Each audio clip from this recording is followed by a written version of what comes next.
Iran ಮೇಲೆ Israel America ಜಂಟಿ ದಾಳಿ. ಇರಾನ್ ಸರ್ವೋಚ್ಚ ನಾಯಕ ಖಮೇನಿ ಹತ್ಯೆ. ವಿಶ್ವಸಂಸ್ಥೆಯ ಮೊರೆ ಹೋಗಿರುವಂತಹ ಚೀನಾ ಇಸ್ರೇಲ್ ಅಮೆರಿಕ ವಿರುದ್ಧ ಚೀನಾ ಕಿಡಿಕಾರ್ತಾ ಇರುವಂತದ್ದು. ನಾಗರಿಕರ ಸಾವು ನೋವನ್ನು ಉಲ್ಲೇಖಿಸಿ ಆಕ್ರೋಶವನ್ನು ವ್ಯಕ್ತಪಡಿಸ್ತಾ ಇದ್ದಾರೆ. ತಕ್ಷಣವೇ ಯುದ್ಧವನ್ನ ನಿಲ್ಲಿಸುವಂತೆ ವಿಶ್ವಸಂಸ್ಥೆಗೆ ಒತ್ತಡವನ್ನ ಹೇರ್ತಾ ಇದ್ದಾರೆ. ಖಮೇನಿ ಹತ್ಯೆಯಾಗಿದೆ ಅಂತ ಏನು ಘೋಷಣೆಯನ್ನ ಮಾಡಿದ್ರು. ಈಗ ವಿಶ್ವಸಂಸ್ಥೆಯ ಮೊರೆ ಹೋಗಿರುವಂತಹ ಚೀನಾ ತಕ್ಷಣವೇ ಯುದ್ಧವನ್ನು ನಿಲ್ಲಿಸಬೇಕು. ಸಾಕಷ್ಟು ಸಾವು ನೋವುಗಳಾಗ್ತಾ ಇದೆ, ಅಮಾಯಕ ನಾಗರಿಕರು ಸಾವನ್ನಪ್ತಾ ಇದ್ದಾರೆ. ಹಾಗಾಗಿ ಇದನ್ನು ಉಲ್ಲೇಖ ಮಾಡಿ ಆಕ್ರೋಶ ಕೂಡ ವ್ಯಕ್ತಪಡಿಸ್ತಾ ಇದ್ದಾರೆ. ಹಾಗಾಗಿ ಇಸ್ರೇಲ್ ಅಮೆರಿಕ ವಿರುದ್ಧ ಚೀನಾ ಕಿಡಿಕಾರ್ತಾ ಇರುವಂತದ್ದು ತಕ್ಷಣ ನಿಲ್ಲಿಸಬೇಕು.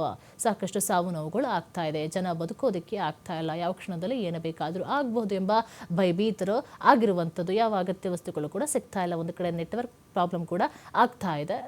ಅಲ್ಲಿನ ಜನಗಳಿಗೆ ಮಾತ್ರ ಅಲ್ಲ, ಸಾಕಷ್ಟು ಭಾರತೀಯರು ಕೂಡ ಅಲ್ಲಿ ಸಿಲ್ಕೊಂಡಿರುವಂಥದ್ದು, ಕರ್ನಾಟಕದವರು ಕೂಡ ಸಿಲ್ಕೊಂಡಿರುವಂಥದ್ದು. ಸಾಕಷ್ಟು ವಿಡಿಯೋಗಳನ್ನು ಕೂಡ ನಾವು ಸೋಷಿಯಲ್ ಮೀಡಿಯಾದಲ್ಲಿ ಗಮನಿಸ್ತಾ ಇರೋದು ಕಾಣಿಸ್ತಾ ಇದೆ. ಯಾಕಂತ ಹೇಳಿದ್ರೆ ಜೀವವನ್ನು ಕೈಲಿಟ್ಕೊಂಡು ಬದುಕ್ತಾ ಇದ್ದಾರೆ. ಅವರ ಪಕ್ಕದಲ್ಲೇ ಒಂದು 500 ಮೀಟರ್ ದೂರದಲ್ಲಿ, ಒಂದು 900 ಮೀಟರ್ ದೂರದಲ್ಲೂ ಕೂಡ ಸಾಕಷ್ಟು ಬಾಂಬ್ ದಾಳಿ ಆಗಿದೆ, ಕ್ಷಿಪಣಿ ದಾಳಿ ಆಗಿದೆ ಅಂತೇಳಿ ಸಾಕಷ್ಟು ಜನ ಇಲ್ಲಿಯವರು ಕೂಡ ವಿಡಿಯೋವನ್ನು ಮಾಡಿ ಹಾಕಿದ್ರು. ಈಗ ಏನು ಬೇಕಾದರೂ ಆಗ್ಬೋದು ಎಂಬ ನಿರೀಕ್ಷೆ ಇರೋದ್ರಿಂದ ಸಾಕಷ್ಟು ಪ್ರಾಬ್ಲಮ್ ಆಗ್ತಾ ಇದೆ ಅನ್ನುವಂಥ ನಿಟ್ಟಿನಲ್ಲಿ ಚೀನಾ ಕೂಡ ಹೋಗಿ ವಿಶ್ವಸಂಸ್ಥೆಗೆ ಮನವಿಯನ್ನ ಮಾಡಿಕೊಂಡಿರುವಂಥದ್ದು.